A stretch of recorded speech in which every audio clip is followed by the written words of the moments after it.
everybody, and welcome back to Ahead of the Apex. And once again, I'm joined by Tim. My name is Josh. I didn't say that first. I kind of messed up the intro, but I'm going to keep going.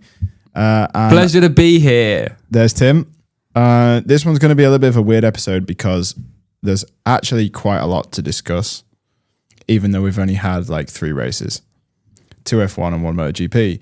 But there's been such a lot of stuff going on off track that we have had to film some of this or record some of this separately and away from the podcast studio. Is that fair to say?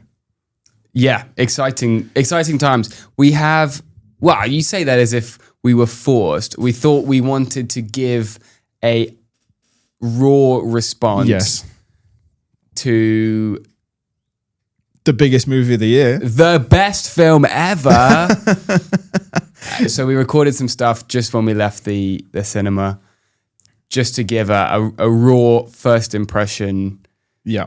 Super transparent thoughts. Yeah. And there was a bunch of boring off-track bike stuff going on. Yeah. And we actually double booked this week, which meant that I just used the first booking to talk about the bike stuff. So I'm going to put that in somewhere. I'll probably, in a little bit, put some bike stuff in, and then we're going to talk about F1. Lots of F1 stuff to talk about. But first, breaking news. We found the soundboard. Yeah. Breaking news this morning from the world of MotoGP. Jorge Martin is coming back next week for the Czech Grand Prix. It's also the first time the Czech Grand Prix has been used for like 4 years. So it is a clean slate for everybody. New track surface. Nobody's ridden there in years. So it will be his best shot at this, having missed out on about 6,000 kilometers, apparently. Wow. Yeah. But he's back. And during FP1 this morning, it was announced that he was going to be staying at Aprilia. So I did a whole segment on Wednesday that's now going to be played after this, where I say, I don't think he'll stay at Aprilia. And now I'm going to sound like an idiot. Oh, no, That's awkward. Yeah. So when I do the transition to previously recorded material, please bear that in mind, that this was the next bit was recorded 2 days ago, and my opinion is rubbish now. It just shows the drivers or the riders put in enough work to convince him, which seemed like a very tall order at the start of the year. It did. So he's done 2 private tests this week for Aprilia on that bike. Well, one on a random sports bike that they make, and one on the MotoGP bike. And apparently he got off and was very impressed with the progress they've made.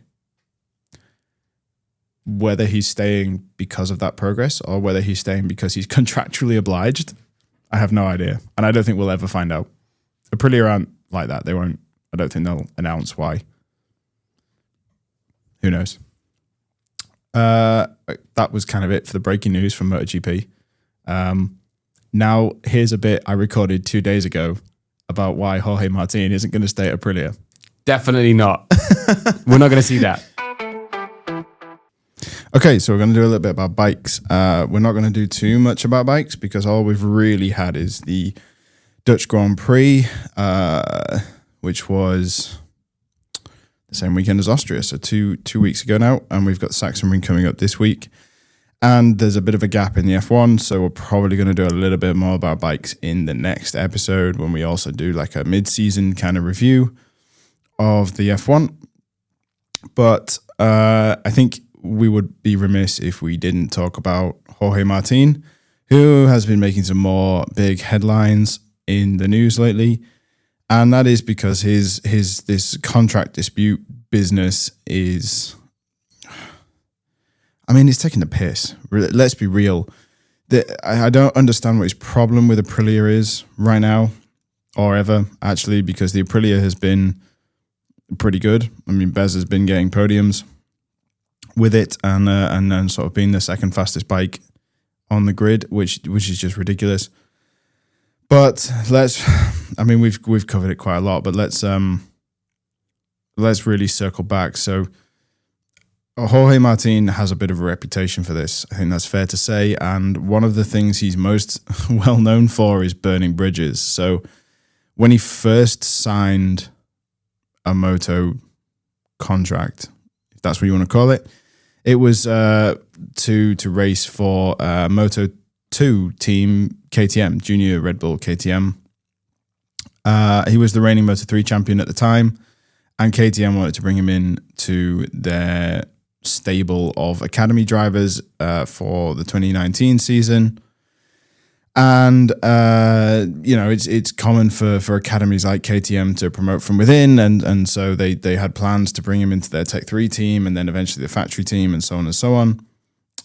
He didn't set the world alight in Moto 2. He finished 11th in his first season, which is not terrible, but in his second year in Moto 2, he managed 5th. But it was at this point that there was an exit clause in his KTM contract that, shock, he decided to exercise. And so the clause reportedly stated that he could seek opportunities with other manufacturers if no KTM rider was in the top 10 of the MotoGP World Championship standings in June 2020.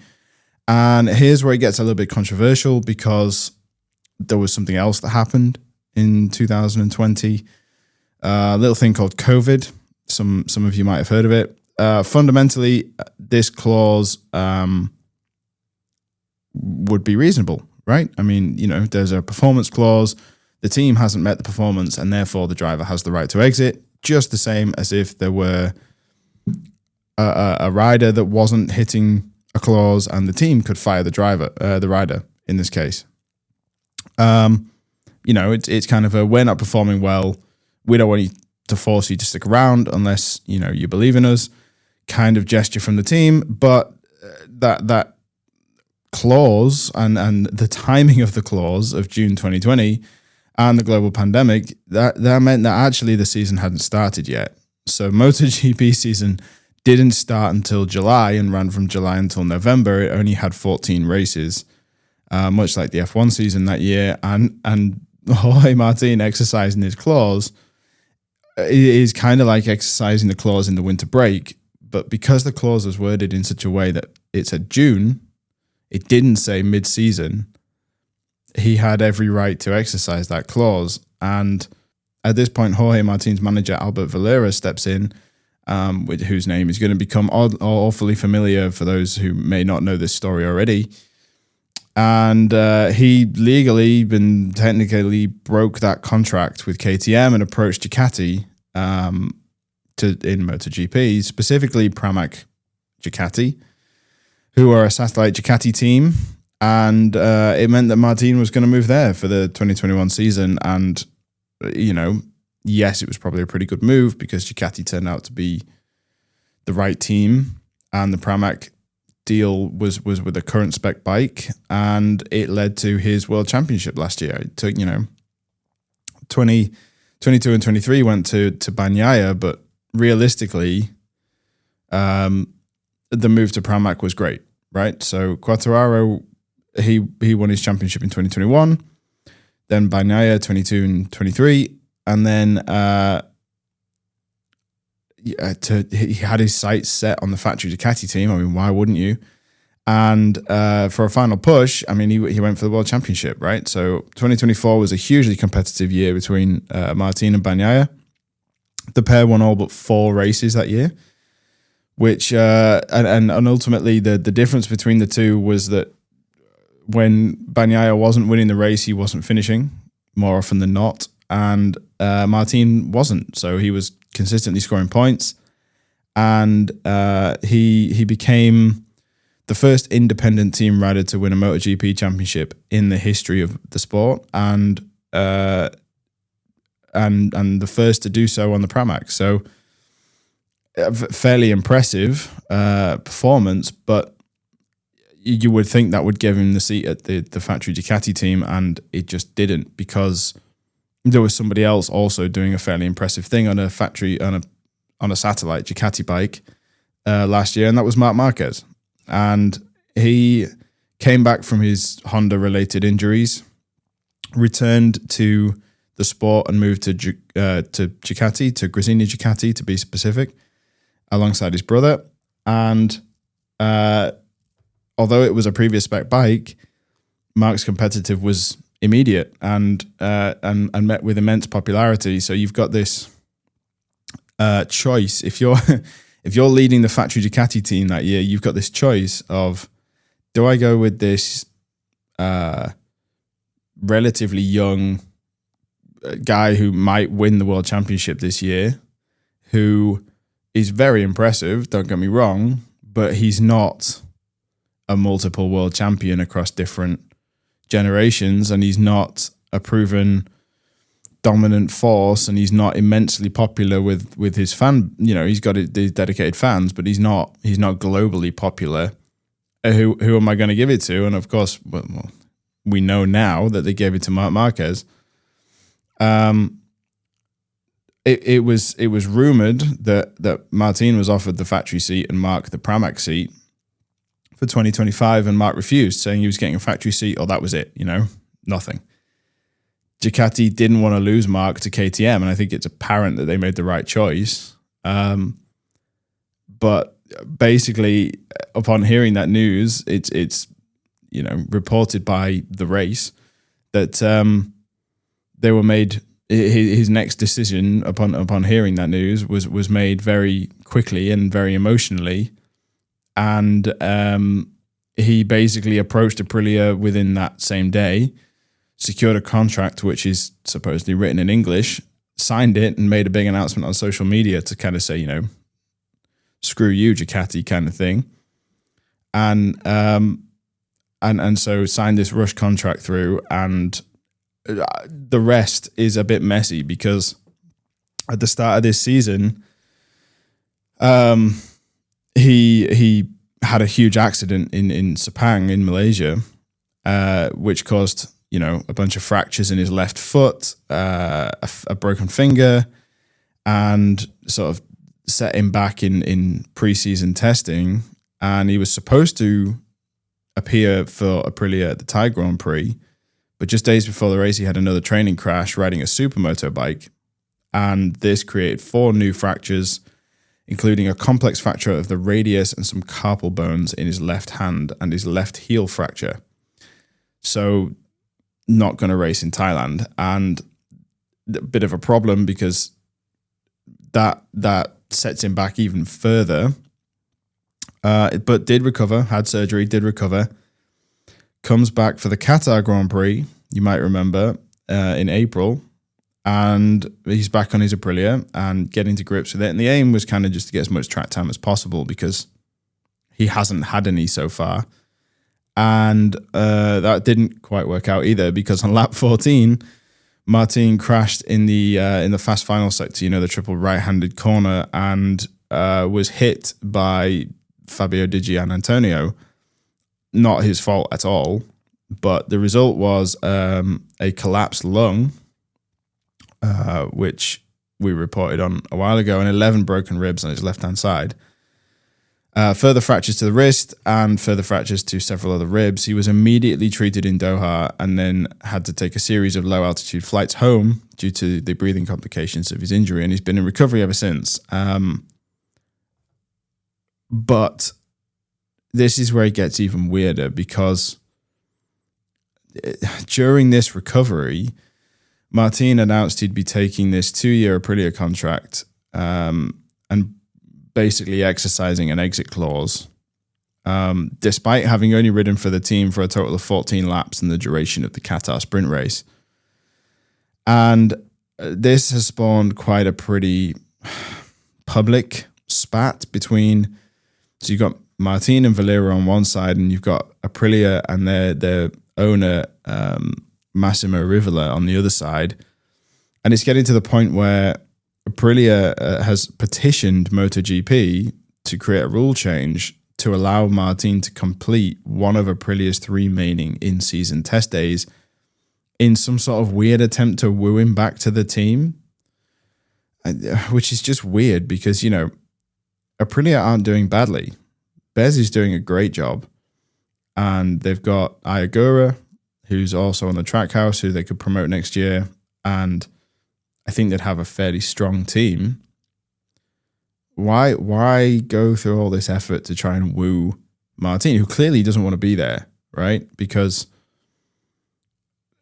he's exercising a performance-based exit clause, which is just, why do people keep putting performance-based exit clauses in contracts? It's just ridiculous. And part of this exit clause is because he's not raced, and he's not raced because it's his own fault. And if he's that desperate to get out of the contract, just let him go. Honestly, why bother? And I get that the team doesn't want to look weak and they don't want to be steamrolled by a rider, but I would just let him go. I mean, he wants to race for Honda, supposedly. That's the speculation, which I think is a huge mistake. KTM have said they might take him back, but he's pretty much burned his bridges there. Ducati aren't going to take him back because he just burned bridges last year, and he's, kind of the reason Pramac are now at the back of the grid, because they had to switch to Yamaha, and that's not worked out for them very well. Just what are we playing at here? Because it's just ridiculous. So anyway, the Dutch Grand Prix, which is the latest update that we haven't reported on, Valera announces that, Martin is now a free agent, right? And he's free of contract for next year. He's executed the clause he had in the contract, and he indicated that Martin is completely open and available to talk to other manufacturers. So that was on the Saturday before qualifying, which, is a session where Beschecchi put that Aprilia in 5th on the grid, right? Behind the Ducatis. And Aprilia came out and said, we still have a contract, it's binding. Martin, their rider Martin isn't a free agent at all. They still have a contract. They're keen to stress that Aprilia's priority is for Martin to honour this contract, and they believe they can fight for the championship with him. Why wouldn't they? Based on Bez's performances this season, they're probably not wrong.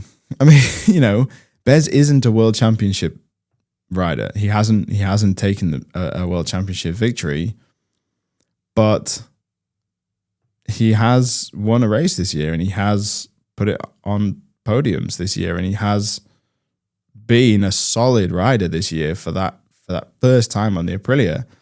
And you would assume that if Martin had actually put his ass in the seat this year and ridden that bike, that by next year, that Aprilia are not wrong, right? They probably could fight Marquez for a championship next year.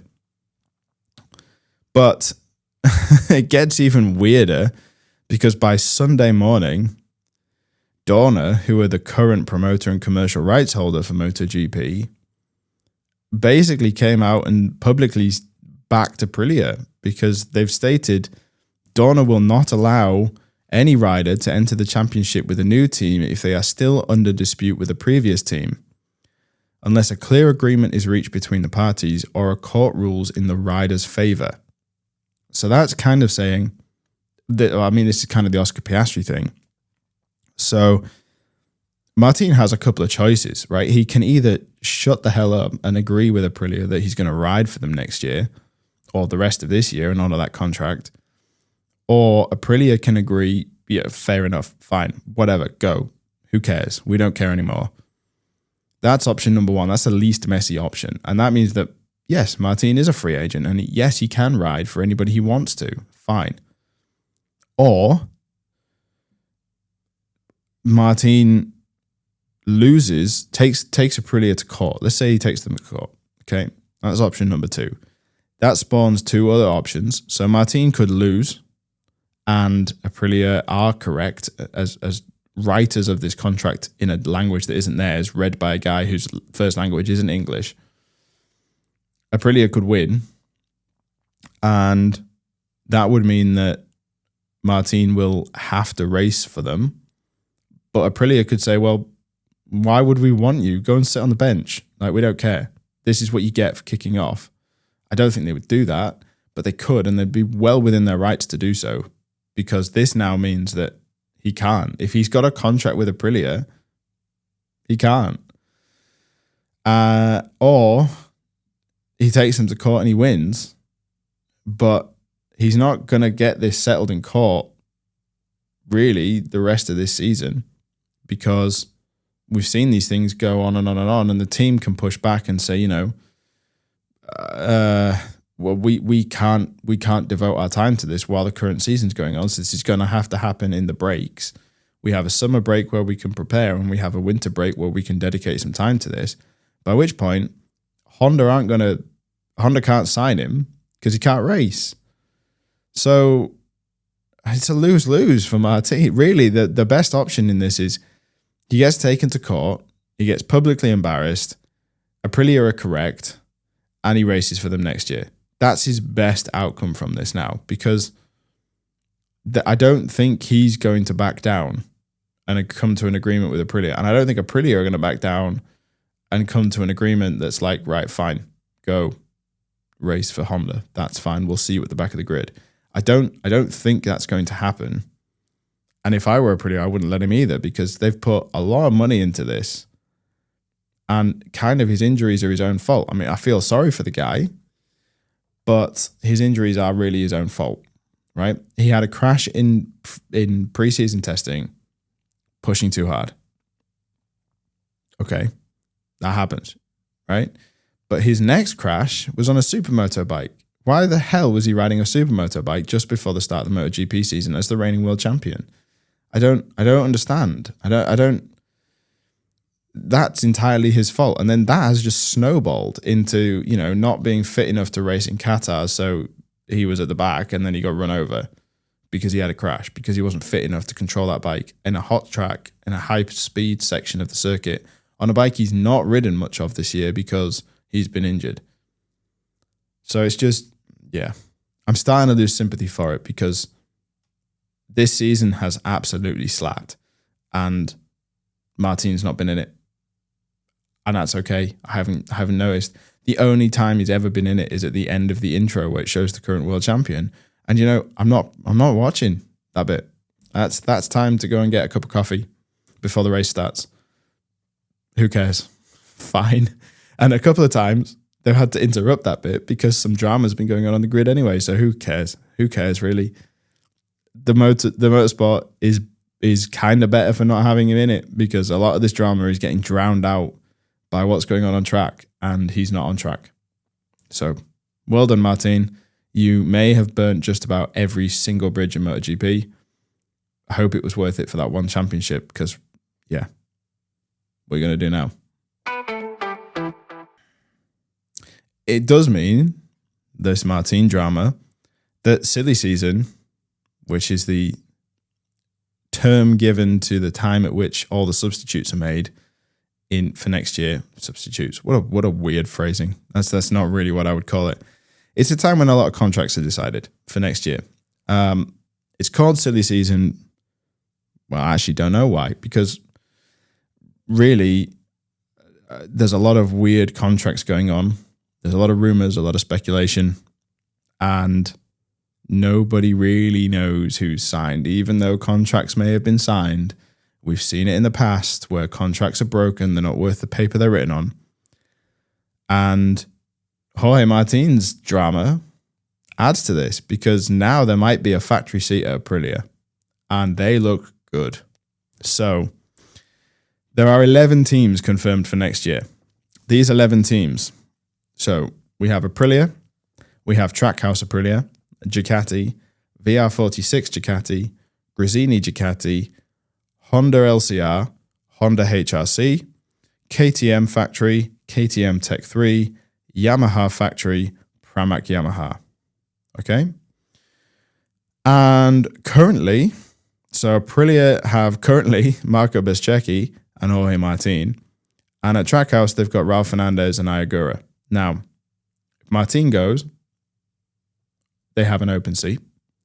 If Martin doesn't go and they win and they decide they don't want to race him, they still have an open seat. And they're free to approach anybody right now, because that seat is being filled by Alex Rins. Oh, no, he's at Yamaha. It's being filled in by, I actually don't know, because they've not really been relevant. Anyway, that's a bit harsh. Tim's not here to stop me from being harsh, so I can be harsh. Right, Ducati. Factory Ducati have confirmed that both of their riders this year still have a contract for next year. VR46, Digi Antonio has a contract for next year. Morbidelli is expected to fill that extra seat, but it's currently not confirmed. Fermin Aldeguer and Alex Marquez will race at Gresini. makes sense. They're having a great year. Why change things up? Aldeguer is in his rookie season. Alex doesn't really have anywhere else to go. He could go VR46, but kind of what's the point? He'd be on the same bike anyway. He's having a great year at Gresini. Leave him alone. Honda only have Joan Mir at their factory team. All other 3 seats are currently available. It is assumed that Zarco will still be racing for LCR, but not confirmed yet. And his win in his win in Le Mans is a pretty good way to get that seat if he wants it. But also, Honda HRC might very well be signing Jorge Martin. So Martin and Mir at Honda HRC, but we'll get to the speculation shortly. KTM, they have confirmed that all 4 of their riders will be racing next year for them. So KTM factory will still be Binder and Acosta, and Tech 3 will be Vinales and Bastianini. Yamaha have signed World Superbike double world champion Toprak.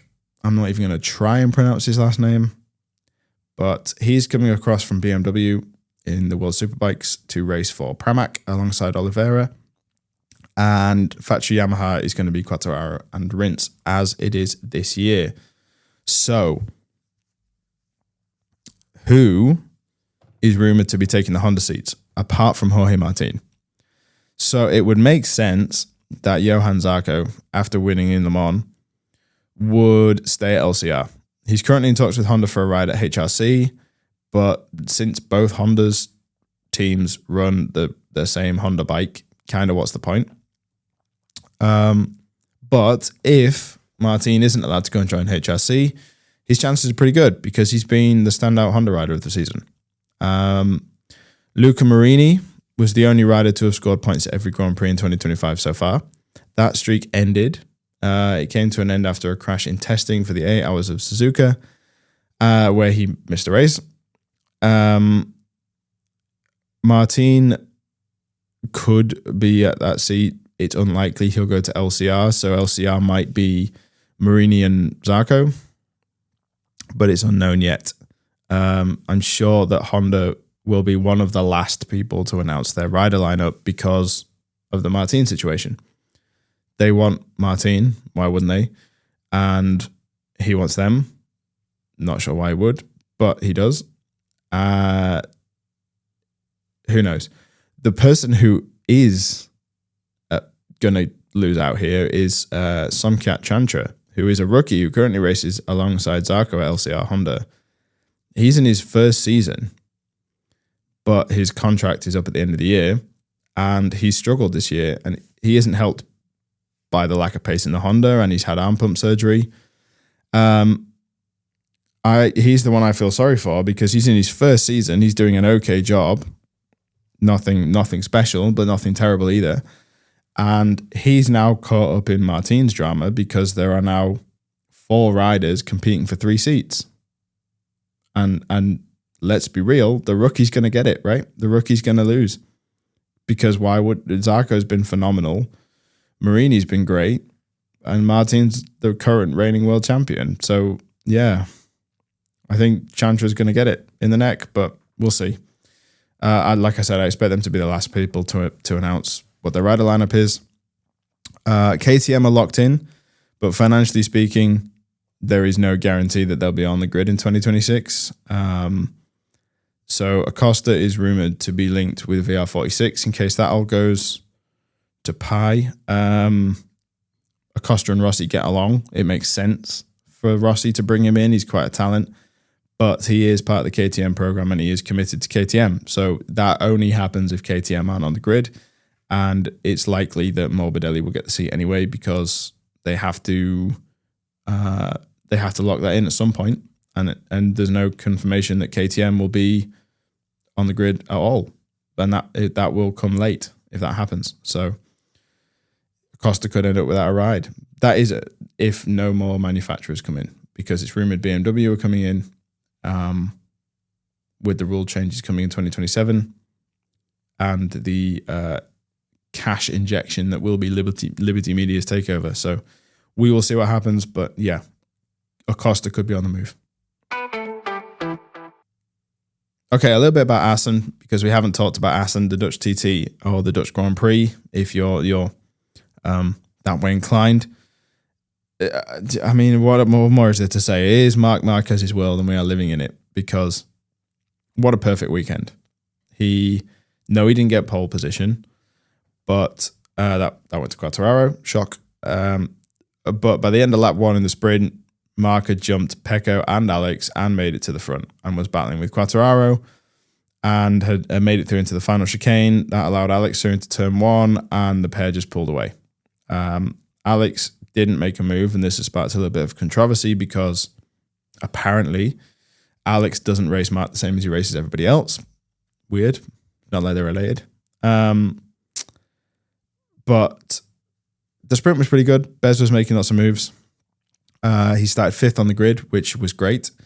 He battled Bagnaia and Quartararo, making moves into the final chicane, which was a bit of a practice run for what he was going to do on Sunday.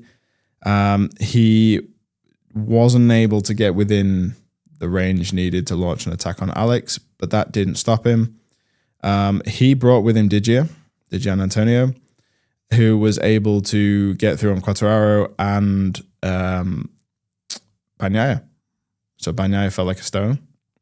Quartararo ended up dropping it at turn 10 as the front end washed away. He's having to push way too hard on that Yamaha to keep up with the Ducatis in the Aprilia. But that did mean a good result for Viñales, who finished in 6th behind Bagnaia and Aldeguer in 7th.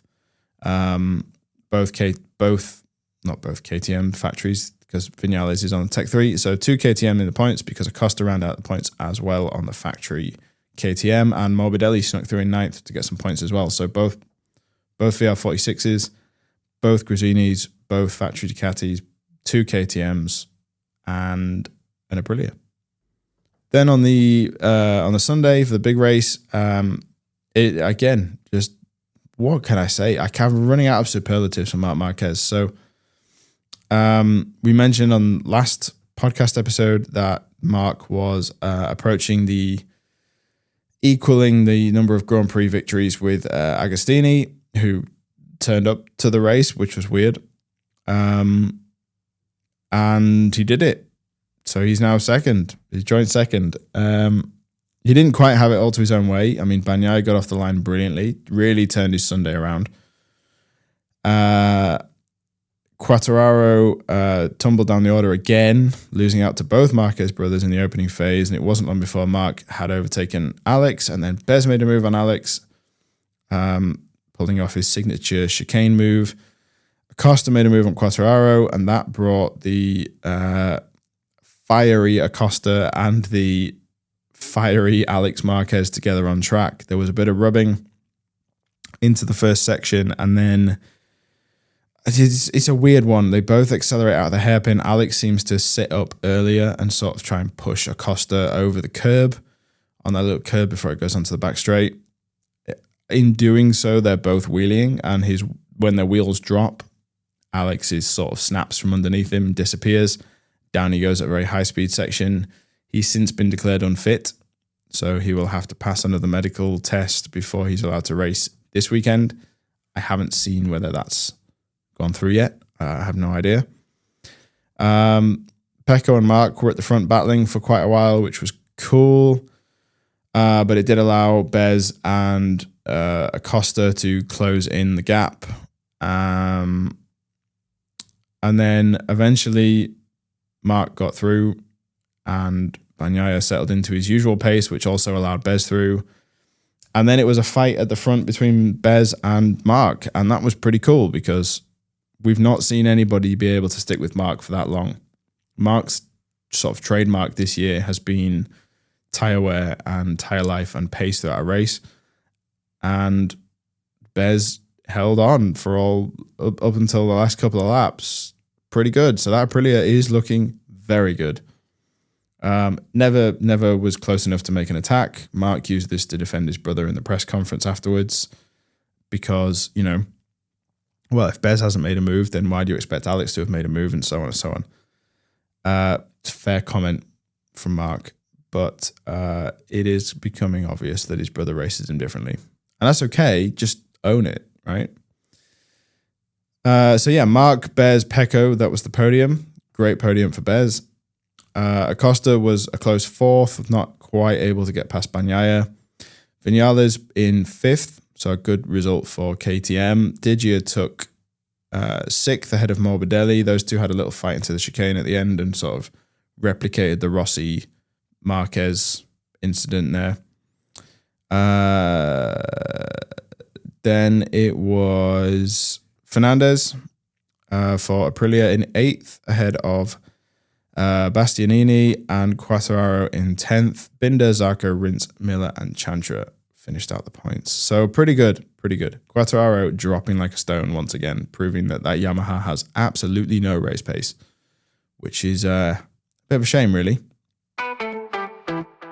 F1 time, baby! This is what sells the tickets. This is what gets the babes in. Okay, so on to some F1 bits, Tim. And you and I, nearly 2 weeks ago, we took a works trip to go see Apex GP, the F1 film, the F1 movie, as it's being branded. And right about now, we're going to slot in our live reaction. It was a good film. As a film. It was a good film. I think it was a 7.5 out of 10.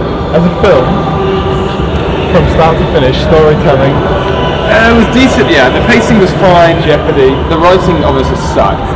You know, I think my worst performance goes to Martin Brundle. But then again, he was just putting in his normal shift. So you're too young for this, but I once played an F1 game in 2006. It was called F1 2006 Championship Edition. So, now they clearly wanted to get some realism in it, so they got Brundle, and I think maybe even take. I like the Murray. To do some voiceovers, but it was always the same. It was like oil on the track. It's Raikkonen. That's what that was. That's what that was. It was the same thing. And they just replaced. Do you know what? There were a few things I really liked. Right, I really liked in the flashback crash when they did a sort of Murray Walker AI. I did notice at the end, because they clearly filmed that after the race. Yeah, I was going to say. Clearly. It was, let's be honest, it was Lewis Hamilton who produced the film, winning the race, thinking he could take on 2 drivers, with his new teammate Charles Leclerc, his old teammate George Russell, and his departing boss Toto Wolff as the main characters in that last bit. So, you know. So let's be honest, there was a little bit of favoritism there.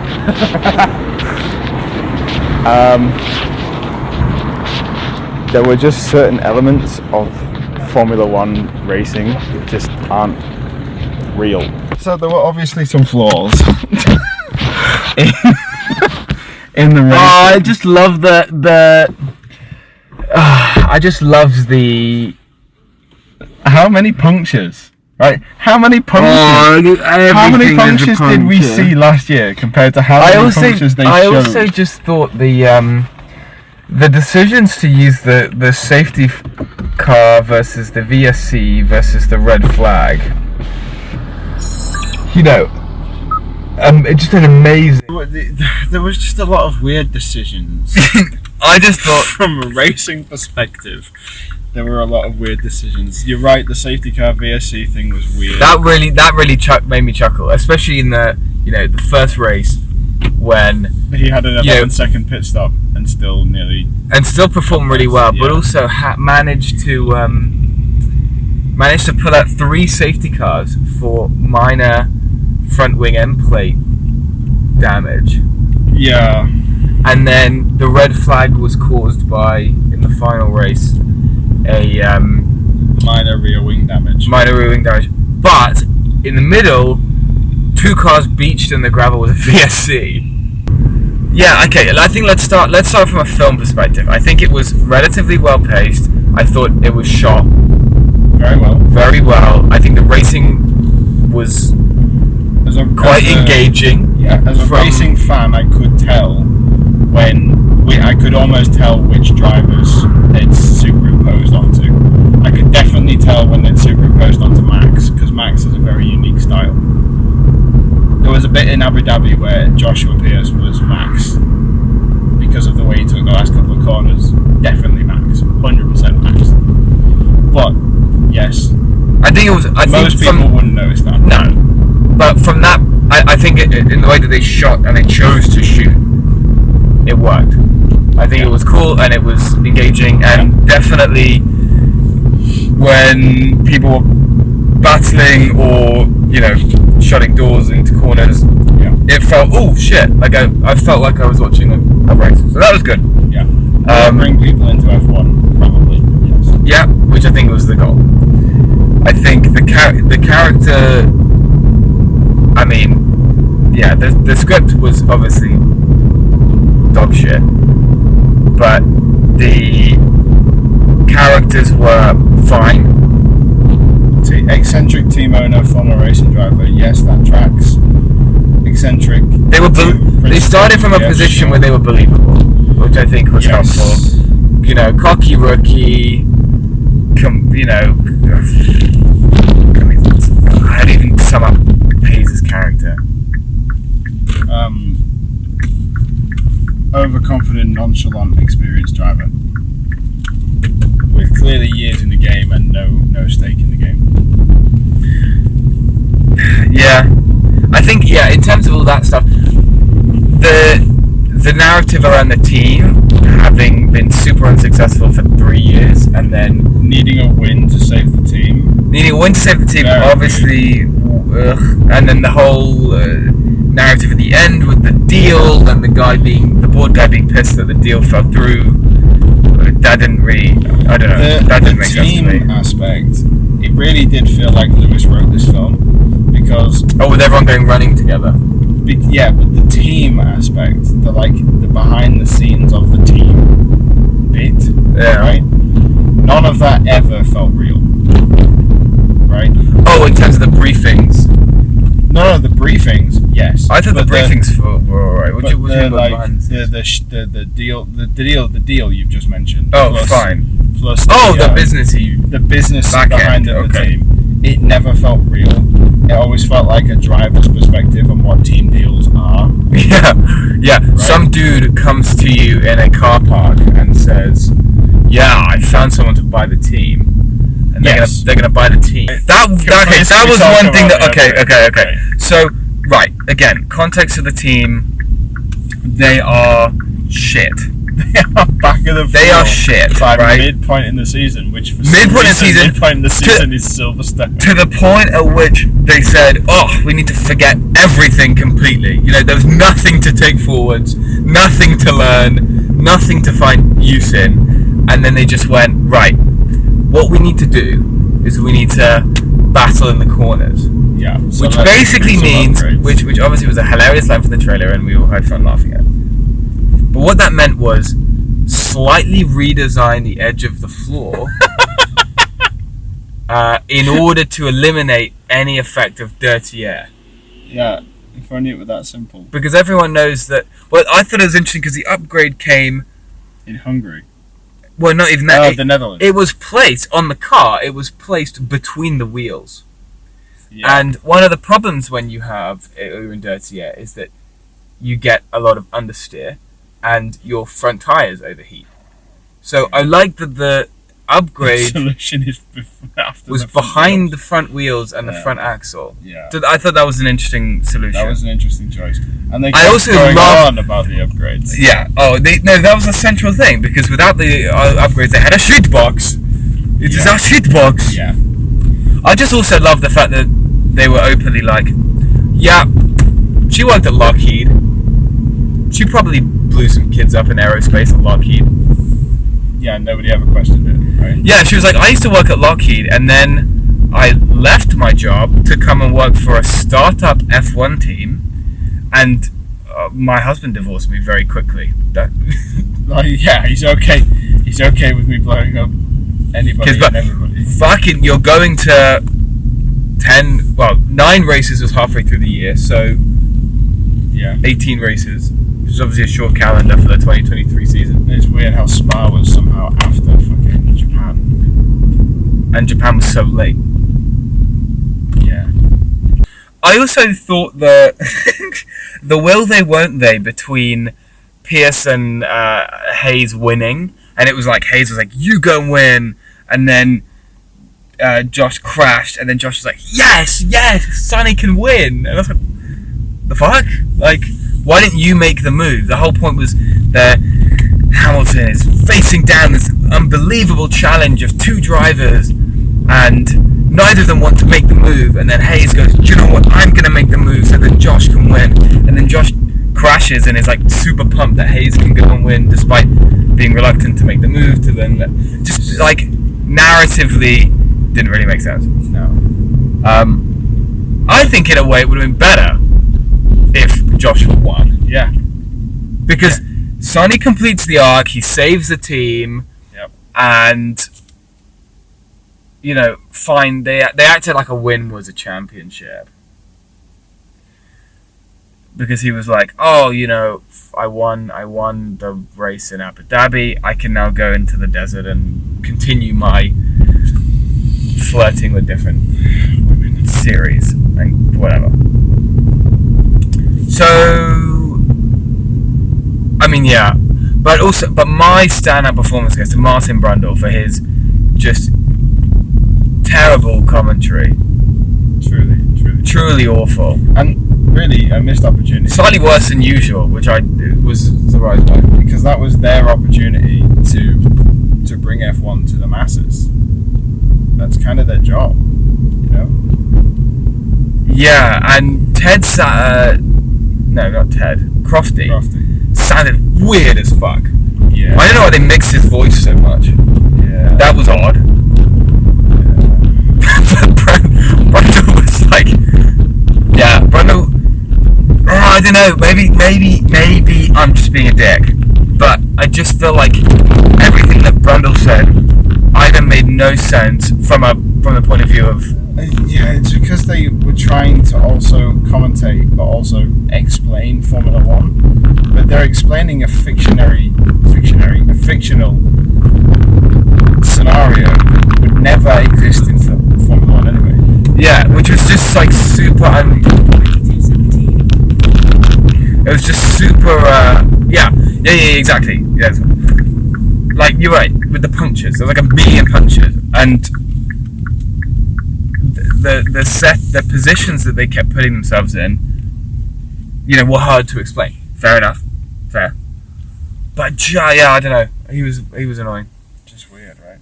And Just all of it. obviously Will Buxton. Putting in his usual Drive to Survive performance. But we have had time to think about it since then, and time to mull things over, so to speak. What's your opinion? What are your take-home messages about the film? My take home, I think, especially having thought on it for a bit, and actually I think in doing that and having a bit of time, you forget about some of the detail that was irritating. Oh, I haven't. In the cinema. So when I look back on it, the way I like to think about it is, was it the best racing film I've ever seen? No. Was it the best F1 film I've ever seen? No. Was it fun? Yeah, kind of. Yeah. It was pretty fun. I didn't regret seeing it. I think it was nice and cool, and I think especially the driving and the racing stuff, which again is, as we know, was filmed as practically as possible as it could have been. Yep. Was super immersive and really gave a sense of what it sounds like. I hate to say feels like, but it was immersive. It was very immersive, and I think we should probably bear in mind that we went to see it in IMAX. Yeah, we did. Which helped, certainly helped. I think the racing bits were cool, and it was exciting to see Formula One cars on such a big screen in such an immersive experience as IMAX, and kind of made me wish that IMAX cinemas would show Grand Prix. That would be epic. And I would definitely pay for that, 100%. Because I think it was really good. Okay, they're not going to get the camera shots that they got in the film, some of them, but there are still cameras on the back of a Formula One car. You still get up close and personal with them in the live broadcast. So on a big screen, that's going to look cool. The sound will be immense. You'll see a lot of the track. That'd be pretty dope. That's a cool idea. That was my main take home. Was actually, it was really cool to see Formula One on a big screen, a huge screen with, the size of two houses stood on top of each other. It felt like in that cinema. Oh my God, it's huge. I haven't been to IMAX in a long time, and I was forgotten. Yeah, it's insane. And the sound was cool because that's obviously turned up a notch in the cinema, and nice to see the sport that I have spent my entire life following actually get some attention. Yeah. Right. And I think it was done well in terms of showing the sport and showcasing what the sport is to an average cinema goer, even an average F1 follower, was done well. I think when you get to a point where you know the tracks and you know the corners, then you start to pick out the inaccuracies, and that's when it becomes a bit irritating. But at the same time, if you spend your whole life doing that, then you're going to be sad. I am sad, but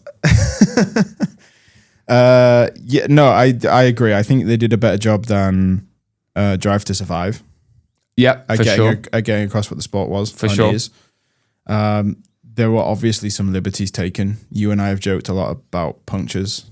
Yeah. So Flavio was clearly a. There was what, 3 in one race, and then 2 in another race, and there was a bit of race fixing going on. There was a weird time where the 2 come together, and it's not a safety car, but then he backs it into the safety car thing really bugged me. He backed it into the wall. There's a little bit of damage offline, and suddenly it's a red flag. Like, that doesn't make any sense. It was super. That was one thing that really irritated me, was the use of VSC versus safety car versus red flag was almost entirely backward. Yeah. But just wrong. And it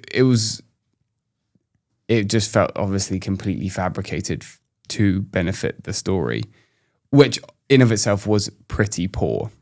Yeah, the storyline is pretty poor, right? Yeah. I think, was it a film that I could watch in the background? Yeah, sure. Is it the best story ever written? No. Well, actually, kind of, because Days of Thunder is pretty good, from what I hear. But the story of young prodigy got a bit greedy, crashed, left the sport in shame, goes jumping around with commitment issues to avoid, but relying on his talent. Cool, gets an opportunity to go back, reluctantly takes it, and then, ends up being averagely successful. White savior. Yeah. And obviously the whole time being having this undertone of necessity to maintain control of the team and right some perilous wrong from years ago. It's not new. Nothing was new. Story. No. Did they do it better than anyone else? No. Did they do anything differently? No. All they did was, I think, make a bigger deal and made a quite conscious effort to promote women in engineering and women in sport. They did that, but then they undercut that entirely. I thought that was done super well, especially in the first time that they meet and they're in the pub and she's kind of giving him what for of like, don't treat me like you would a woman, treat me like you would an engineer. Exactly. She's like, I'm not going to back down. I'm here because I deserve to be here. I know my stuff. I'm passionate. I'm driven. I want to prove all these people wrong that I had to deal with this systemic bias. And then they go, oh, let's have 2 drinks and shag. Yeah. And that felt like you're right, just undid all whole narrative. It was going really good up to then, right? Because okay, take the liberties out of it that they took with upgrading one piece of the floor and then winning. But take all that out of it for a second, and you do have this team is saved by two things. One is a new approach that Sonny Hayes brings to the team and brings to their rookie driver. Got a battle in the corners. And one is her as an engineer and the work that she does. And Yes. it's phenomenal. And then you're right, 20 minutes later she's going, well, I don't sleep with team members, and then quite literally 20 minutes further on from that and she's in a hotel in Abu Dhabi sleeping with Brad Pitt. As I would have done. Well, yeah, but you're not a woman in STEM. But I like the fact that they, as you quite rightly said, gave the credit to the technical staff, because it's so easy to have, feel good sports film. Driver comes in and he makes the difference, saves the day. But actually, that's not what the sport is. Nope. As we've always said, if both drivers are performing well, good car. One driver's performing well, one person's not performing well, good driver. Yeah. Rule of thumb, obviously that's a very broad brush, but roughly speaking, it's true. And I like the fact that they went, okay, the driver had this input of, this is how I want to race, and I want to have a platform to do that. But that wouldn't have happened if they didn't put in the work and the factory team, and they designed it and they built it. And I thought that was super cool, because as people in research and in science, that is how it works. That is the technical process. Yeah. And the sport obviously is so inherently technical anyway. It just worked. And I thought that was a really, really cool platform to promote people going into the field. And I liked that they didn't just make it a big Brad Pitt saves the day. Yeah, it's not about being the F1 driver. It's about being in an F1 team. Yes, exactly. And that's really cool, right up until the point where she's in his hotel room in Abu Dhabi. Yeah, and then suddenly it's not cool anymore. But it's sunny. I get it. And I know they were looking for some sort of romantic thing. And I would understand that if he stuck around with the team and like he did end up with her. But he doesn't. He disappears off to go race somewhere else and just leaves her behind. Like, it's so cliche, it hurts. Yeah. That was lame. I think they dropped the ball. Third act, they really dropped the ball. Yeah. Okay. Because besides that, the character development on the whole was pretty decently done. Yeah, so Joshua... Especially with the relationship with Joshua. Joshua kind of chills out a bit and embeds himself more with the team and stops being this guy who turns up on a Sunday to just race, right? And that's Sonny's influence.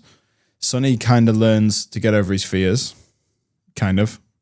The team boss... he had no character development, let's be honest. He had absolutely no development. He didn't really have a character, though. Max Verstappen doesn't have a character development in this film. Yeah, Oscar Piastri... Fernando Alonso does, though. Because he tap goes on the shoulder, yeah. Yeah, he gives a tap on the shoulder and says he races well, yeah. So that's character development. He learns to speak in this film. Before this film, I'd never heard Alonso speak. No. Oscar Piastri... He doesn't have any development in this film. Yeah. All he did was stand there and immediately walk off. Yeah. But no, you're right. The characters do sort of learn from each other in a kind of feel-good team aspect kind of way. And it felt organic. It felt realistic, and I liked that. Yeah. But yeah, apart from But apart from the fact that then in the third act it all goes terribly wrong. So the other thing I had written down that we both said kind of was it was clearly written from a driver's perspective. Yeah, definitely. So we know for a fact that Lewis worked really closely with this. Yeah, he produced it. And I think the thing that became obvious, the thing that was obvious for me was the team briefings that they do, where they're all sitting around a table, headphones on, chatting to each other, and there's a bit of tension and they clear the tension in the room.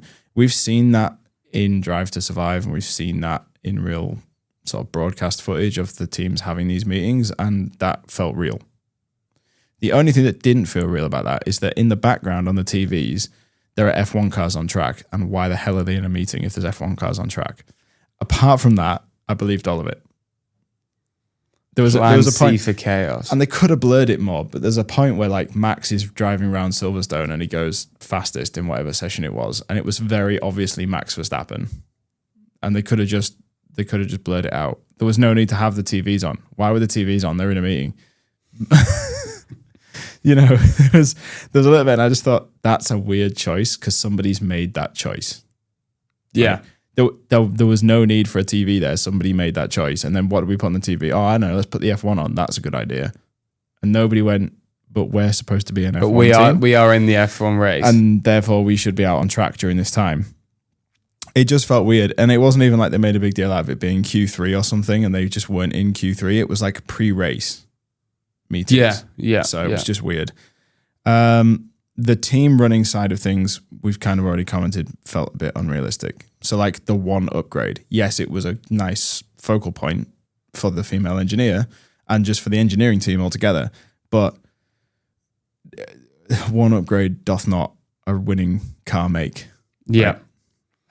Yeah. Just and doesn't. also it was to provide the sabotage for the team boss. Yeah. To then sell the team, which that whole narrative was super unnecessary, made no sense. Yeah, why was that even there? Because it's a weird point. Literally pointless. And that obviously created this conflict of, okay, who leaked the team thing and we can't have the upgrade anymore. Oh my God. It kind of felt like somebody walked up to Lewis and went, tell us some crazy things that have happened in your time. And he was like, let me tell you about this time that my team stole secrets from Ferrari. And then they just went, oh, wow, every F1 team must steal secrets from each other. It's like, no, that's not how that works. But that's not even what happened, right? They basically, I can't even remember why was the upgrade not allowed? The upgrade in the film? Yeah. It wasn't allowed because it didn't conform with the FIA safety guidelines or something. But it had been approved previously, and then they just decided to unapprove no, they it. say it wasn't designed in-house, and it was like, yeah, but we just spent 20 minutes watching her go through the simulation with it. Yeah, like, yeah, it was yeah, obviously yeah, designed in. yeah, It was such a weird excuse. It made no sense. Yeah, and then this is just weird. There was absolutely no point to that. Only for Brad to have that one redemption bit where he's stood in a car park near his van and he decides he's going to walk to Abu Dhabi or whatever he did. That was weird as well. Like, why is he walking up the pit lane during a race weekend? That just wouldn't happen. Stop it. That people don't walk down the pit lane. He should have at least been on a scooter. He should have been on a scooter with a dog in tow. Like, people don't just walk up the pit lane during a live session. That just doesn't happen. Stop it. It's a safety in slow aspect. motion. Ugh. He did it twice. There was no need for it whatsoever. Also, the training. So I actually didn't notice this the first time when we watched it. I noticed this when I heard somebody else comment on it, and I was like, yes, that did happen. He's told, come and join my race team when he's in that laundrette. And then he disappears, trains for like a couple of days and just reappears. Oh yeah, he just does some push-ups in his bedroom. He does some push-ups in his bedroom, lies on his neck, and then throws cards in a bowl, right? And then the neck exercise when he's on the bed. And then all of a sudden it's like, right, now I can drive an F1 car again. It's like, no, that's not how these drivers train their entire lives. Like day in, day out. They're in the gym when they're not on track. Like that's not how this works. And it just felt really... And Lewis should know better. He's always taking thirst trap pictures in the gym. Like, come on. So yeah, that was just... It just didn't feel... It was one of those things that was like, right, that really undermines everything this film is trying to achieve. Where it's like, look how great these drivers are. Look how great the racing is. Look how great the engineers are. But we'll have our lead female engineer sleep with the driver. We'll have our driver turn up after not racing for 20 years and all of a sudden he's just done a few push-ups and he's ready to go. And it was kind of like, this is weird. It's a weird choice. And I know he was racing in Daytona in the beginning, but... I guess narratively the time wouldn't make sense if, the whole idea was the spontaneity of it. And they were like, and they said at the beginning, oh, there's we've spoken to 9 drivers before you, or your choice number 9, and they all said no. And it's like, oh, what? It just doesn't make sense. Yeah, it was just weird. Why? It was just really weird.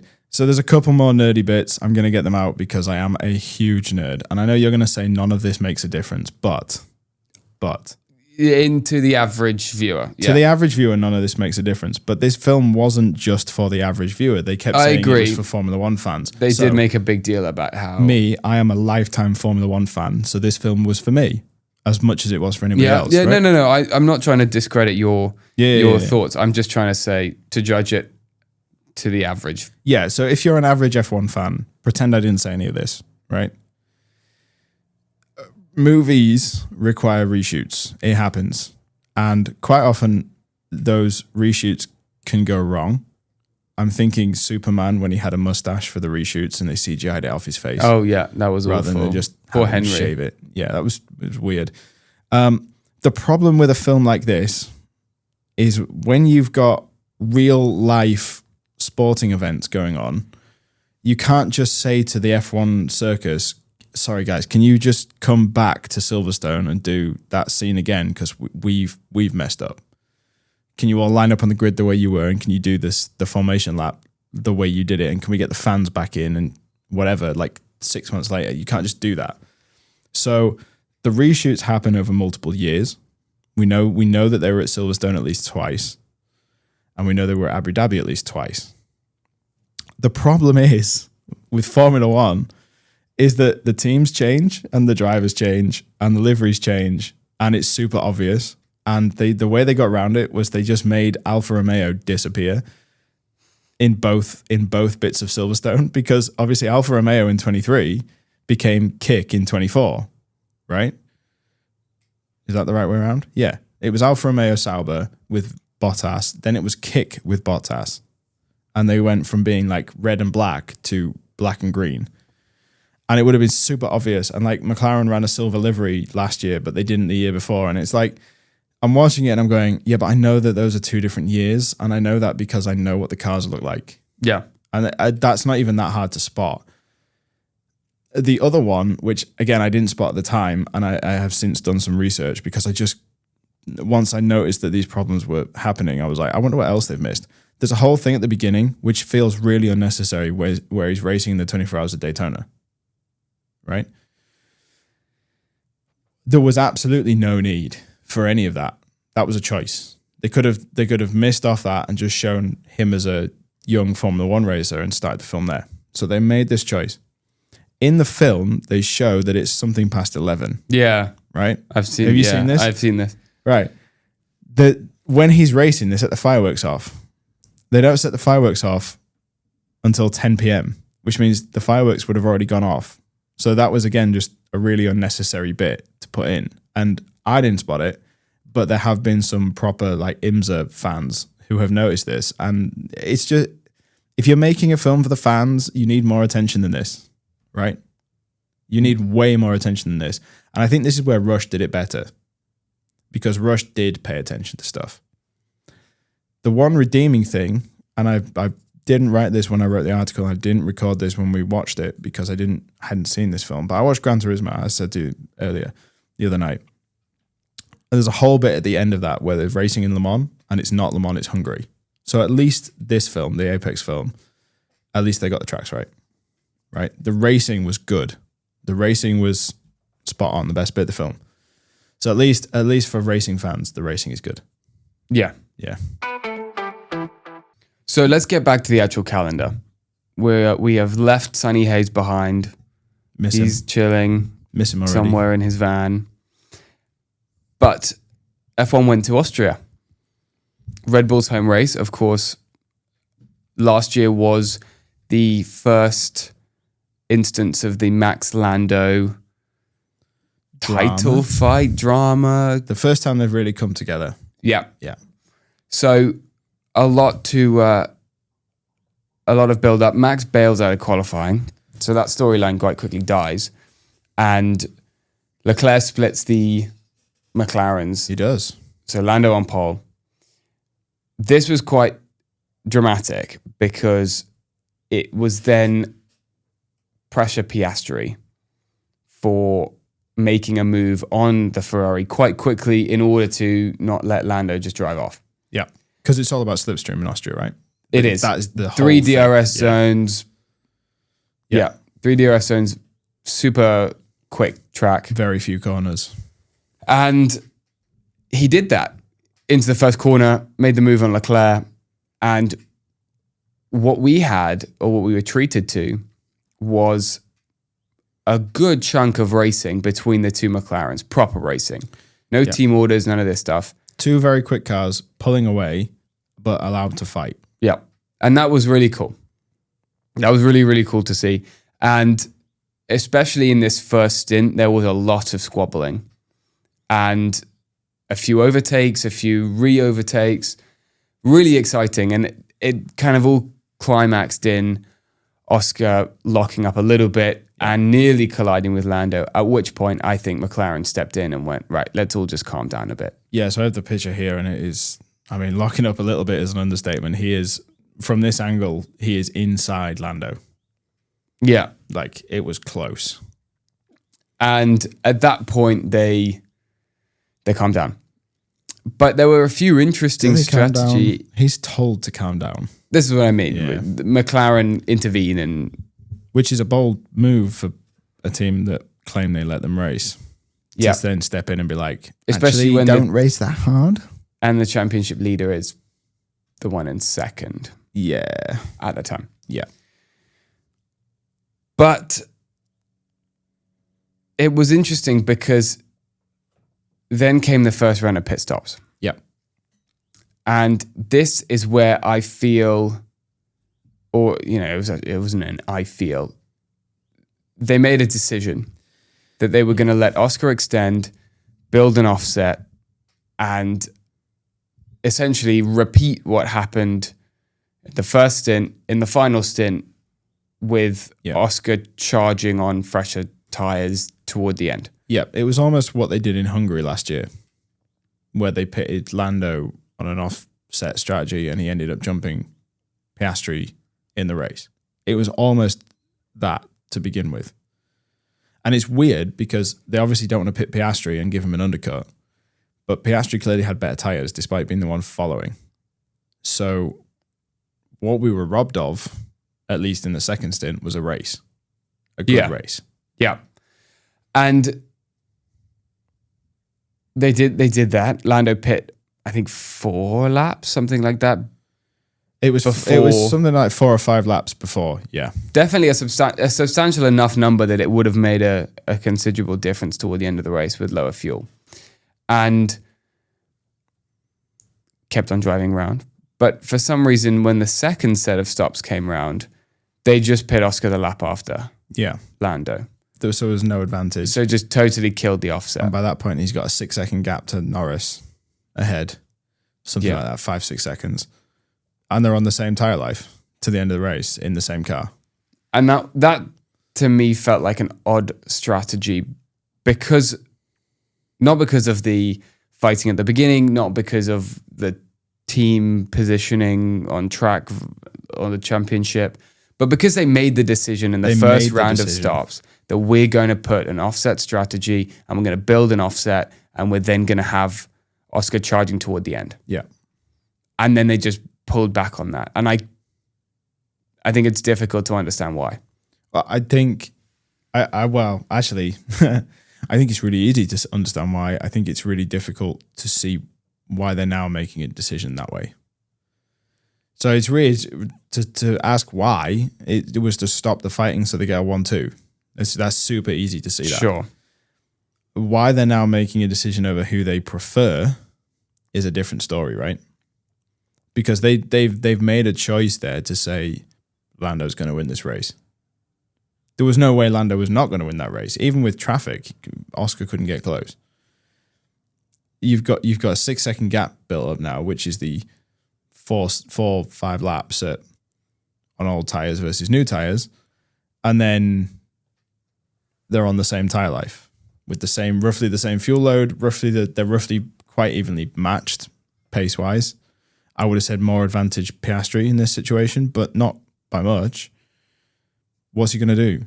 He can't do anything. There's nothing he can do. There's no DRS. There's no traffic in the way. There's no incidents, no safety cars, nothing. Like, they made a choice. That choice is quite obvious.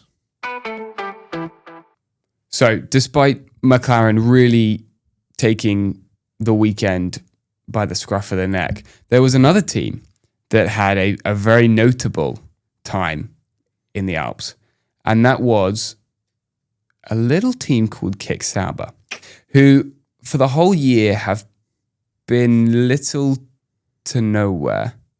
Yeah. And in Barcelona, they had their dramatic overtake on Lewis Hamilton for 7th or something. Yeah.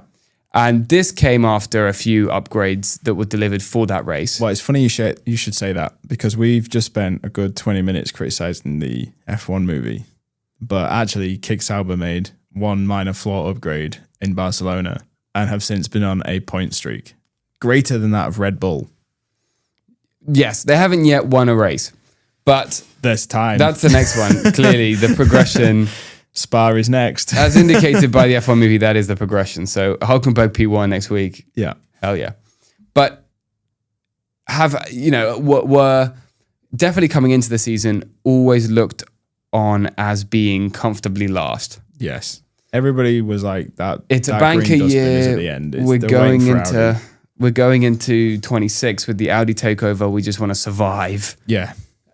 And we'll Spend as little as possible this year, please. Don't crash the car. Don't do Yeah. major upgrades. Just focus everything on next year when Audi come in. And they had a great time in Austria. Phenomenal. Double points finish. Yeah. Gabby's first points ahead of Hulkenberg. Hulk from the back of the grid to P8. P9. P9. Flying. Yeah, 8 and 9. Absolutely flying.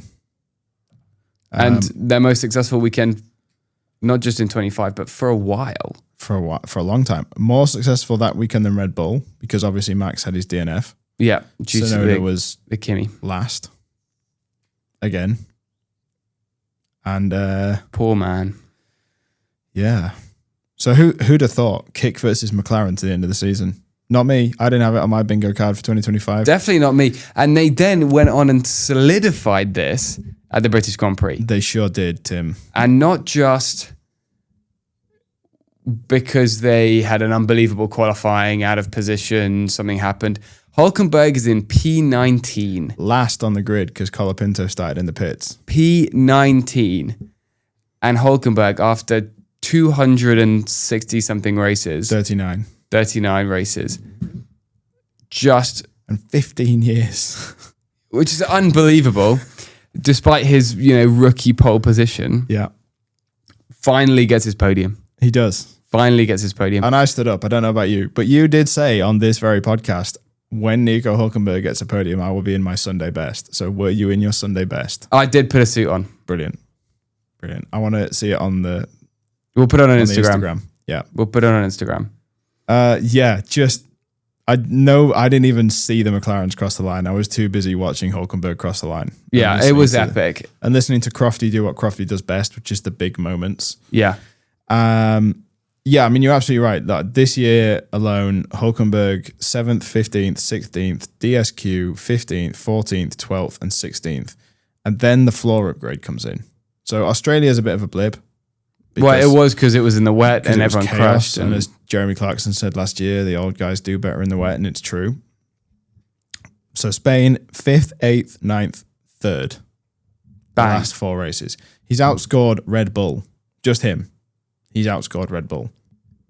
He is the GOAT. He clearly. He is the GOAT of the midfield drivers. It's super impressive. It's insane how impressive that is for a car that finished last Every week last year. and was. I mean, do you remember their first year on the first few races where they were doing like 20-second pit stops? Oh, I know. And Bottas looked like he wanted to pull that mullet out. Yeah. Like, insane that is the same team. I know. That's the same team. And they've got themselves in a relatively short fashion.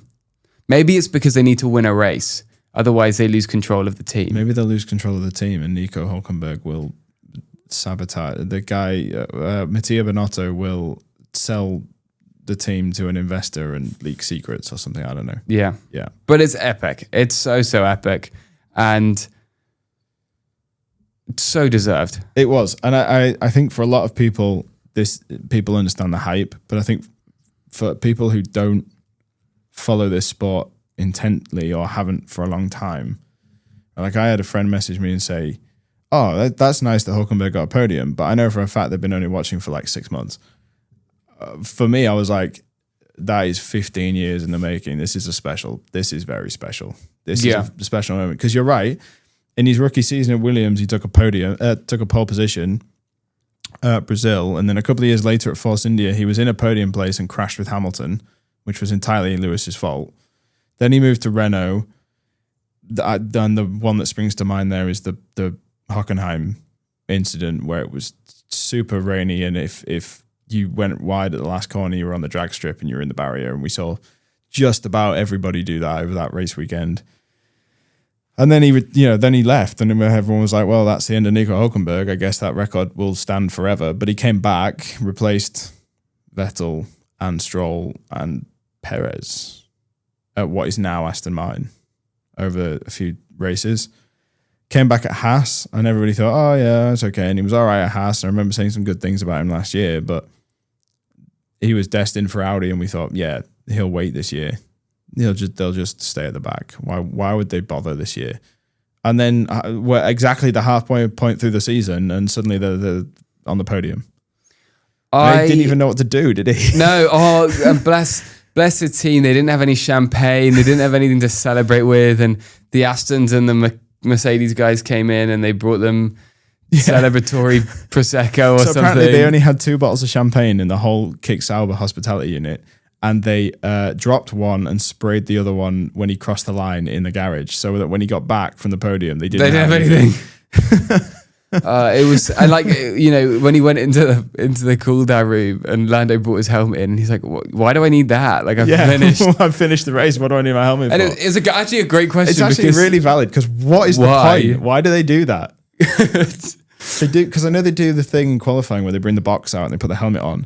But I've never actually looked at it and gone, why do they do that? Who cares? Who really cares? Because the boxes are in front of the cars and I can see what car it is. So why I get maybe for a photo, perhaps. But I've never seen a picture posted by F1 where it's like, here's the helmets and the cars from qualifying. If that picture exists, I've never seen it. They never post it anywhere. So it's a valid point. Why does he need his helmet in the cool down room? One of the things I always get frustrated by with F1 or with people's perception of the sport is people say, okay, F1 is boring. Yeah. Because it's just driving around, which is obviously a terrible argument. You could reduce anything interesting to such a fundamentally boring level. But one of the things I always like to say is, a sport like football, for example, there are hundreds of matches a week. Yeah. And statistically, some of those are going to be crap. Yeah. They're going to be 0-0 draws, nothing happens, it's awful. You're going to get a few that are going to be really exciting, big comebacks, big scorelines, whatever. F1 doesn't have that because there's only one race every 2 weeks on average. Yeah. So when you get a boring race, it makes the sport look boring. Yeah. And Hulkenberg going through to come P3. I mean, this is the equivalent almost of Leicester winning the league. Yeah. Like, this is a huge moment, an unbelievable odds, insane. Yeah. And, it's not going to ever puncture through to the general public in the same way that the football did, and especially in this country, football is a much bigger sport. But it's such a big deal, and it was exciting. It was very exciting. It wasn't exciting because he turned the wheel better, but it was exciting because of what it meant. It's exciting because of where the team is, how the sport operates. And it wasn't a really good friend of mine. Love him to pieces. But he made a joke that it's like in football if you got timed on how quickly it was to tie your laces. And I'm like, well, yeah, it would matter actually if footballers had to change shoes at half time. If their shoes fell apart halfway through the match because of whatever. So it's, this is such an epic moment, and I'd love for it to kind of pierce through a little bit more in terms of just a sporting achievement level. Yeah. Like, this is so epic.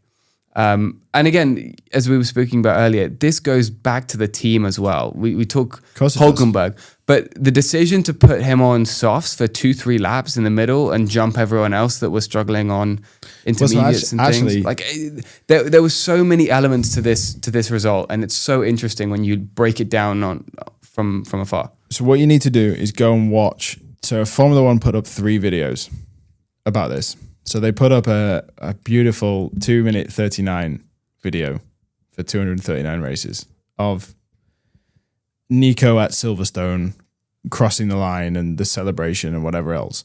Then they put up a video that was like the legacy of Nico Hulkenberg or something like that, which was some time at Williams, some time at Force India, some time at Aston, Renault, and then now at Kick. And then they put up the Nico Hulkenberg team radio from Silverstone video. And what's really interesting is that, yes, Formula One is entirely a team game, but most of the decisions about tires were Nico's decisions. And I am staggered, and I hope that this really turns that team around, because they listened to him.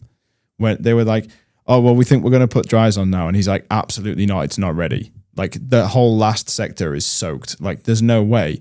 And then like, oh, we're going to put Gabby on softs. And they do. And then he crashes. And he's like, see, I told you, like, it's not ready yet. And then they're like, okay, Nico, rain soon. And that side of things, the communication about the weather, crystal clear. And I really hope that Kick do learn something from this. And they're like, right, we need to start listening to the driver more rather than the Ferrari approach, which clearly didn't work. Absolutely. And when you look, I always think back to the Sainz's final year at Ferrari. Yeah. He had some results that were better than expected. Yeah.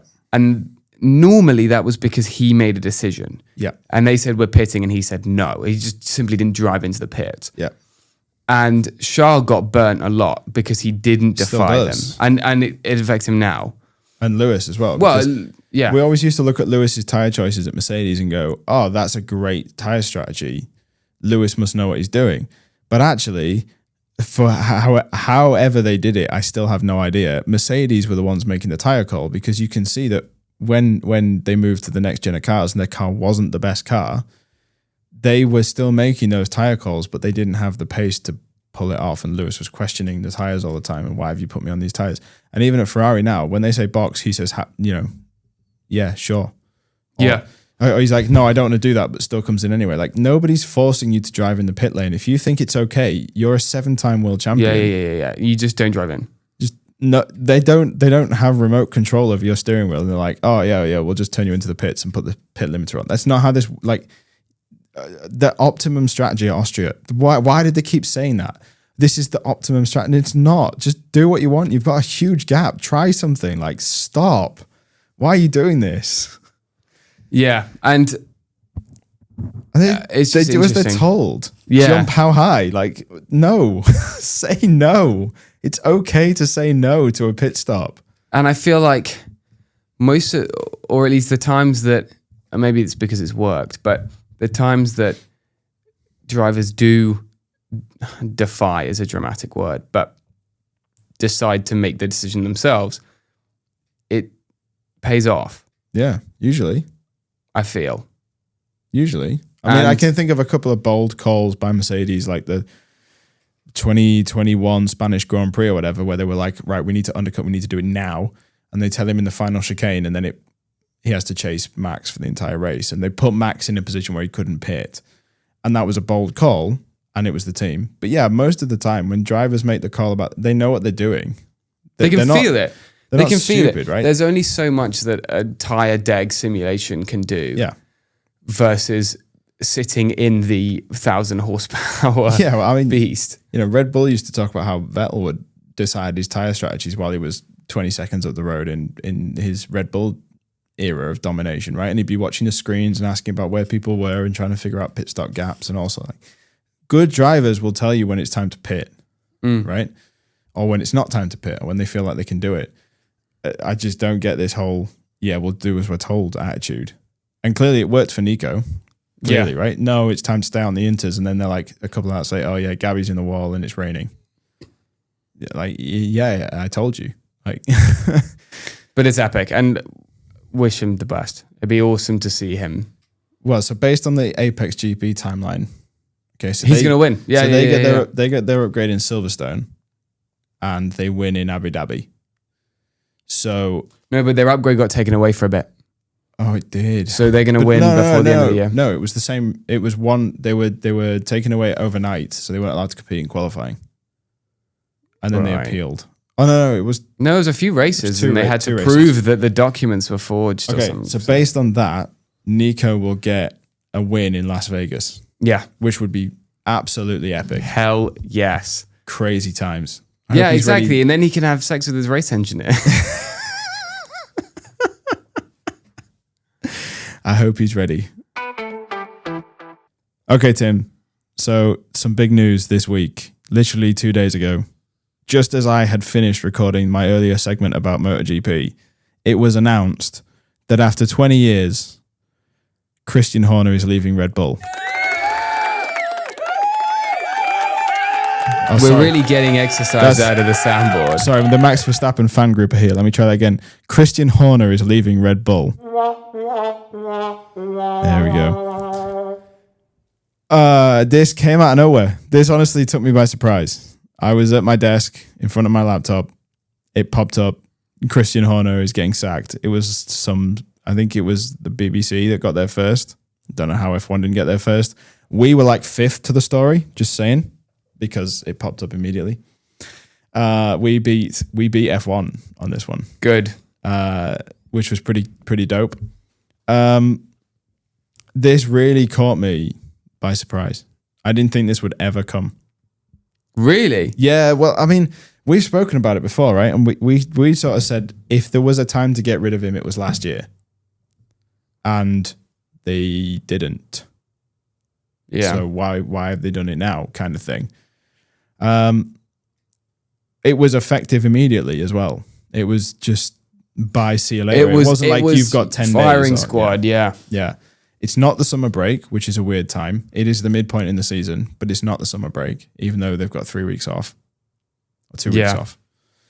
And it's in the midst of all this Max Verstappen stuff that's going on, right? All the rumors about him going to Mercedes and them painting orange stars on the side of the Mercedes and turning the safety car orange. If he does end up going to Mercedes, and that was... just crazy. That was it. That would be some of the best shit talking I've ever seen. So a lot of the rumors are, and again, we don't like to deal in rumors, but I don't think we're ever going to get the truth on this. What is true is that Jos Verstappen has been kicking off about Christian Horner now for 18 months. Yep. And while Max has never actually said anything in public, we know how influenced by his dad he is. We know he's very influenced, and you know, there is this sort of Team Verstappen versus Team Horner kind of thing going on at Red Bull, so we're led to believe. So Ted Kravitz would have us believe. And if Max now goes to Mercedes, that is the biggest shithousery I've seen since Fernando Alonso got that Aston Martin on the podium. That's just insane. How has he got rid of Christian? And I've also seen some other bits that are like, oh, well, there was a 49% split in stake ownership of Red Bull Racing between the Thai and the Austrian investment holders. There was a 2% with the original guy who owned Red Bull as a drinks company or whatever, and he finally sold his share and the Austrians bought it, and now they're out. Now Christian's out. I've seen that. I don't see any proof of that. That's just entirely rumor. It's such a weird timing as well. It's such a weird point in the, like, it wasn't while they were at Silverstone, it was 5 days later or whatever, 4 days later.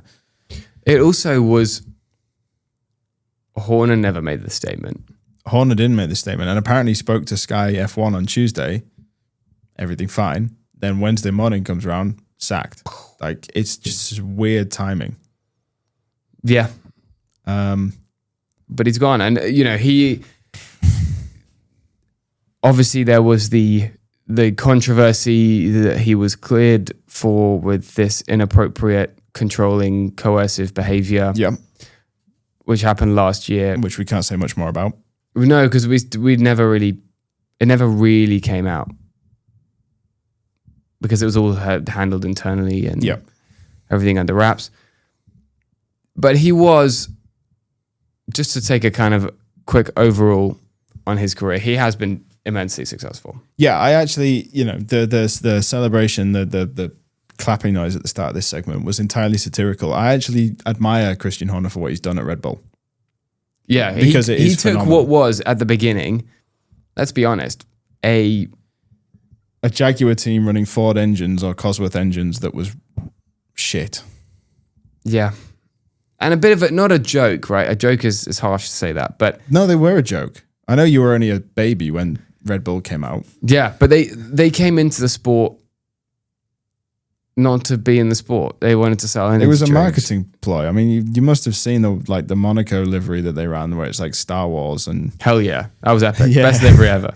But in all seriousness, there were more manufacturers in F1 in the mid 2000s than there is now, and so I'm talking BMW, Ferrari, McLaren, Mercedes, Honda, Renault, Toyota as well, even. And then here comes this guy who's 31, 32, which is, my age. And he's running a team branded with Red Bull, which is an energy drink. And yet Monster may be a major sponsor in MotoGP, but in the mid 2000s, energy drinks were not sponsorships in F1. It was cigarettes and booze, right? And maybe Rolex.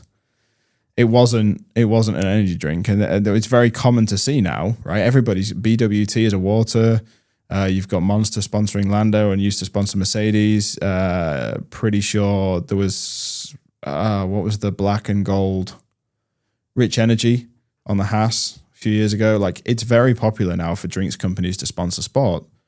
The Red Bull really changed the game. Yep. Reset the perception of what an older drinks company could be. So they were a bit of a laughingstock, but 4 years later, they've got Sebastian Vettel winning races for them, who, by the way, won in a Toro Rosso that was their second team that they bought from Minardi when Minardi went bust, not 2 years after Red Bull joined Formula One. So, yeah, and then launched a hugely successful driver academy and brought us Max Verstappen, who arguably has had one of the most dominant seasons ever in Formula One. So, it's been 20 years of Red Bull this year, 6 Constructors' Championships, 8 Drivers' Championships, 406 races, 405 starts, only missing Indianapolis in 05 or 06. 124 victories, 287 podiums, 8,009 points, 107 pole positions, and 100 fastest laps. Yeah, wow. To put that into perspective, they are second on the all-time constructors' points list, behind only Ferrari, and have been gaining on Ferrari steadily, and not this year, but steadily for the last couple of years. They've partnered with, for engine suppliers across both of their teams, Cosworth, Ferrari, Renault, and Honda. They've also had technical partnerships with Aston Martin and Nissan. So they're not a joke. They're not a joke team anymore. No. They maybe were, but they're not now. 2023 was the most dominant season in F1 ever, right? They're currently 4th in the Constructors' Championship, which is nothing to worry about at the halfway point in the season. I mean, McLaren were 4th last year at early in the season, right? It's fine. They've won 30.6% of all the races they've started, which puts them at the top. That's a good statistic. That is a lot. That is a lot of races that they've won. And all of that has happened under Horner because there's never been anybody else at the top. So it's super impressive. But it seems that this sort of figurehead at the top of every department type leadership that he has is what's annoyed Verstappen and what's annoyed people in Red Bull. And you can take what you want about last year's controversy, but within a year of winning every single race bar one, you've lost Adrian Newey, Jonathan Wheatley, Sergio Perez. Now you've lost Christian Horner. It's falling apart. There's only Hannah Schmidt. Is it Hannah Schmidt? Yeah. Helmut Marko and Max Verstappen left. And Helmut's already talking about stepping away. Right. And Max is 1 foot out the door on his way to Mercedes, trolling people by playing a Mercedes F1 car in iRacing on the weekends. So, yeah, it's just all falling apart. So, yeah, it's a lot. It is a lot, isn't it? It's a lot of people leaving. You and I have both seen the rumors that Mercedes, the car manufacturer, have greenlit 102 million buyout for Max Verstappen this week, just days before the announcement about Christian. Has he lost his job because he's lost Max? Or is this some kind of performance clause or whatever in his contract? Or is it literally that now the investment has swung one way and they don't want him? I don't know. Yeah, hopefully we'll find out. But it's going to be strange not seeing him on the grid. It will be. It will be big time. Of course, Laurent Mekies takes over from Racing Bulls. He's had quite a turbulent career.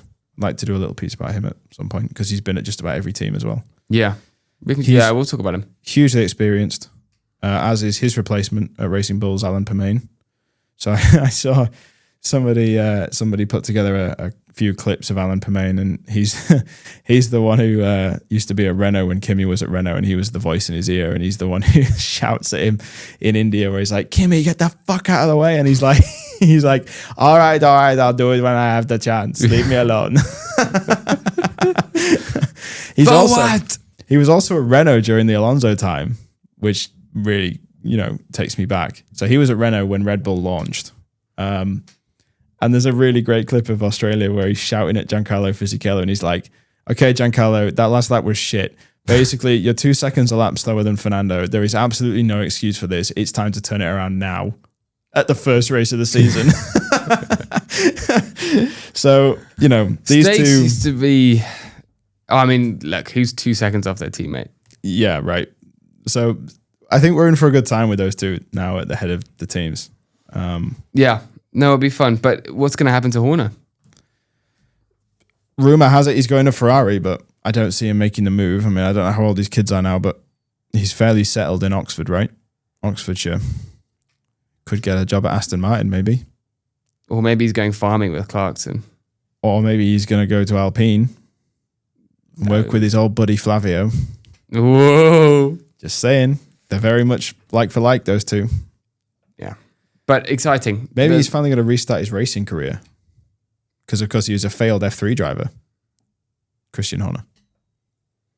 He used to race with Brundle. Yeah. Yes.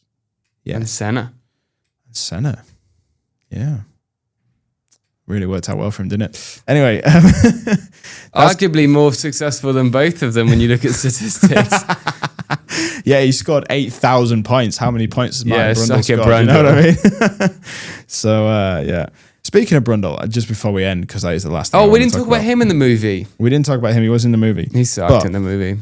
Martin Brundle, we talk about him as a legend now, and I was watching the McLaren thing with Brad Pitt last weekend, and what staggers me is how Martin Brundle has made more of a name for himself since retiring from racing Formula One cars than he ever did racing them.